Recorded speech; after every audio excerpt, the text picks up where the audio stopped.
Yo, yo, yo. What up, everybody? Another one on Monday. How is everybody? We got another educational call.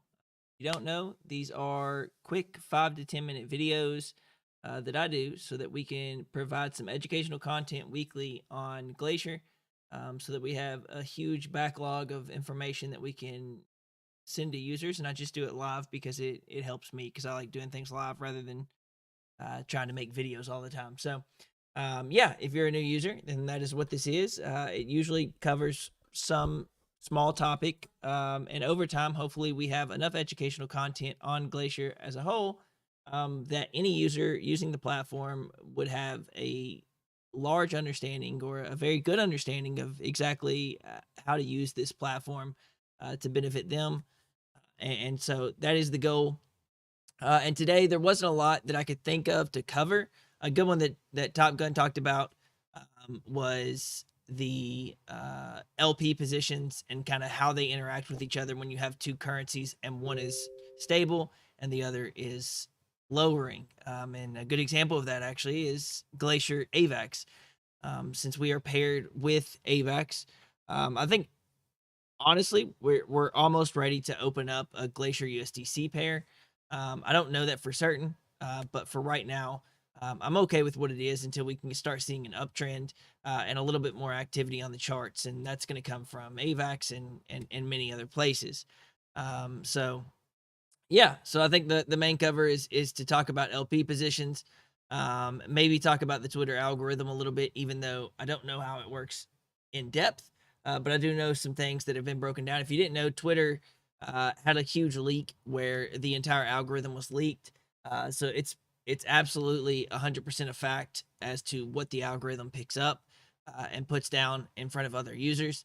And so I think that we need a better understanding of that whenever we're talking to ambassadors and marketing to try and expand our view and our place here for Glacier, because it would be silly not to use that kind of information. One of the big ones, of course, is like commenting on threads or anything that Top Gun tweets on the official account. Is absolutely paramount to the success of that tweet going out and getting more impressions. So that's definitely something that we need to keep in mind. And I'm trying to think of anything else that we could cover. I guess we could touch briefly on the die hack, but realistically, I don't know as much as they do. And it really doesn't affect us. Hopefully, nobody was super affected in that exploit. And yeah, so not a huge amount of topics to cover. I try to think of something, but notably, everything's kind of covered. And then another hot topic that I wanted to talk about is resetting NFTs, and then kind of what we just actually implemented that is now live, that stops an exploit from happening that we just pushed about I'd say 3 days ago, and we have a time lock for 48 hours, so it just went live about 24 hours ago, which was it. Well, let's circle back. So in Glacier Finance, whenever you want to merge an NFT, a lot of times what you'll have to do is if it's ever voted before, you'll have to reset it.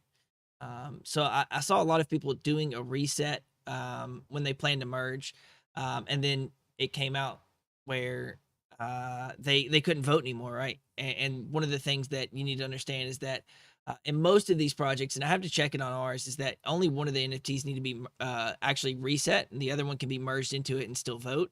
But the reason for that is what we call the checkpoint exploit, where people were able to claim double the funds than was actually given to them. So if they had $100 in fees, they would claim it, and they would still be able to claim another $100.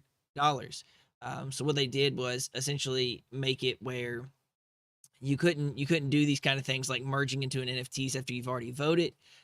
Because I think that's really where the error came from, is when you merged the NFTs, you could have claimed fees, and then when you merged them, those same fees didn't appear to be unclaimable, and so you reclaimed them. So that was a big exploit. That's why you have to reset votes, and that's why it's kind of a difficult task to get it fixed, where you can still do something like that.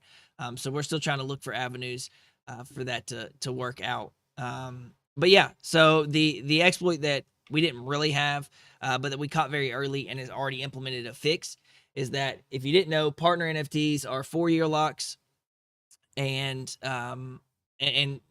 retail can only max lock 3 months, right? And so with that, we actually had a situation where one of our partners actually had a 3-month NFT and tried to merge it into the 4-year NFT. But what happened when they did that was that the NFT then took that 3-month lock and said, "Oh, this is supposed to be 4 years. I need to extend out." And so its actual governance power went from like 750,000 to 23 million. Even if you go into the V Glacier contract right now, you'll see the governance power or total V Glacier there is 63 million. And that's because of this bugged NFT that we're going to be burning. That's currently in my dev wallet. It's about 21 million V Glacier. And so what's happened is we had to put a stop to that. So if you have a 4-year lock and then you have a 3-month lock, you are no longer able to merge those together, right? So you can only have 2 4-month or 2 4 years that lock together and merge, or 2 3-month. You can't do a 3-month and a 4-year. So we did that so that nobody could exploit this, even though it was just partners that had the 4-year technically. I did kind of want to open up the door in the future to users being able to 4-year lock if they wanted to.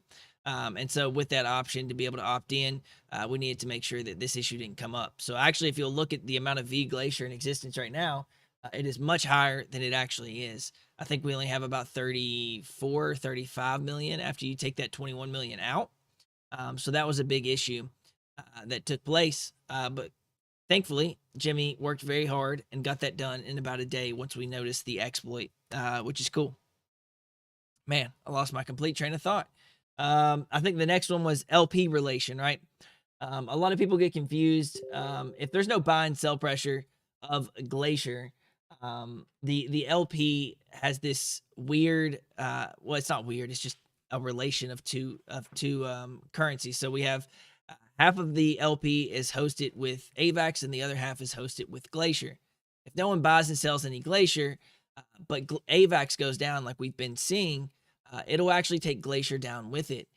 And because there's always going to be because of the arbitrage in the entire ecosystem of DeFi, if AVAX is coming down in price constantly, that relation of AVAX to Glacier dramatically changes, right? We're kind of tied to the AVAX increase and decrease in price, and actually out of all of the L1s, I think AVAX is one of the lowest performers right now. At like I think over this weekend, like 20% down.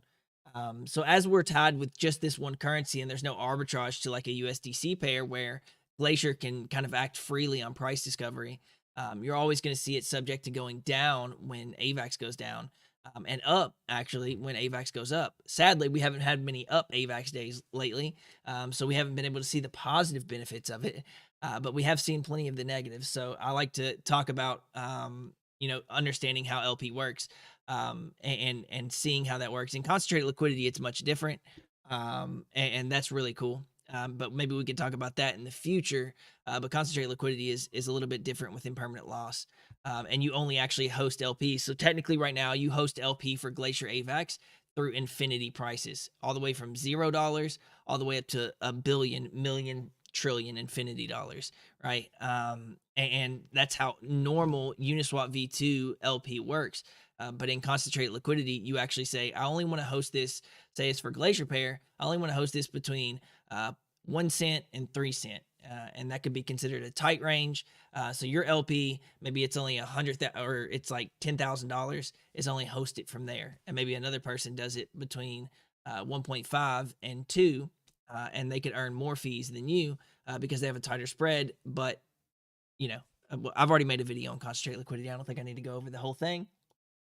But yeah, I think those are the two hot topics. I guess we can kind of wrap up with talking about kind of the overall ecosystem of Glacier. We just got through AVAX Summit. It sounds like they're doing a lot of really cool things on AVAX. I've always said that AVAX really does actually care about the technology. They're trying to advance the blockchain industry and what we can provide for the current Web 2 providers that use it into a Web 3. I think they just recently did something where they allowed for any Web 2 API to now be put onto the chain. And so that's really cool for migrating Web 2. But what we know isn't happening is that they aren't hyper focused right now on DeFi. It's almost a little bit decoupled from their mission. So it's kind of on us to really revitalize, and many others on the chain, not just Glacier, but many others on the chain to kind of revitalize this decentralized space, and try and bring new blood in and people that want to come in here. And most notably, what we need for that is liquidity, because with liquidity becomes a bigger pool of people to have entry and exit liquidity to get onto the chain. If there's people with like 10, 15 million, there's not a lot of places they can park that in AVAX and feel comfortable, especially with the bridges. So we have to really pick up the pace on getting user acquisition onto AVAX. And it's not just obviously Glacier suffering; it's anybody that's on AVAX right now. But thankfully, there's a lot of good builders, and I think that we're starting to turn into a more bullish market, even though we just dropped like a rock. But I do think that we are getting through the worst of it, and hopefully start seeing some uptrends. And with that, we can start piecing together concentrated liquidity, which is still doing really well. We have Jimmy working on the back end contracts, and Taz working on the front end.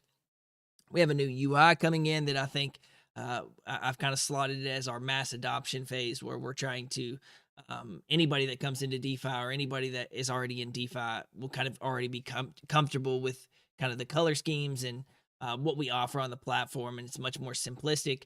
And I think that'll be a lot better for every user that uses Glacier. And so hopefully with concentrated liquidity, I know that there's a lot of people moving to it. I think Pangolin, even Dylan said, was recently moving to it. Hopefully ours is a very successful iteration of it, where we're able to provide concentrated liquidity in a way that it's a little bit unique to AVAX, right? It's not just concentrated liquidity. You get an NFT position, and then you either earn or whatever else on it.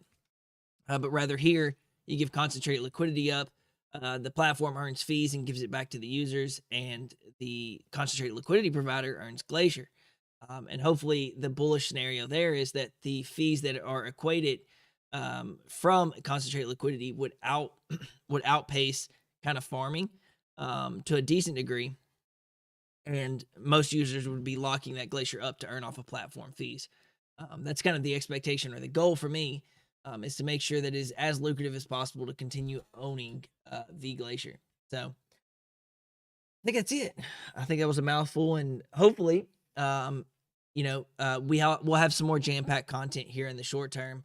We of course have the drift on Wednesday. And hopefully we can get more like that anchor space, over 700 users in there. And we got some eyes from Platypus and Vector, and hopefully we can seal the deal there. We have a couple of hopeful partnerships that we have coming in, and a lot more that we're working on the back end. But yeah, hopefully everybody's enjoying their week, enjoying their Monday. I haven't seen anything else, so I'm not going to keep everybody here. I like to keep these short.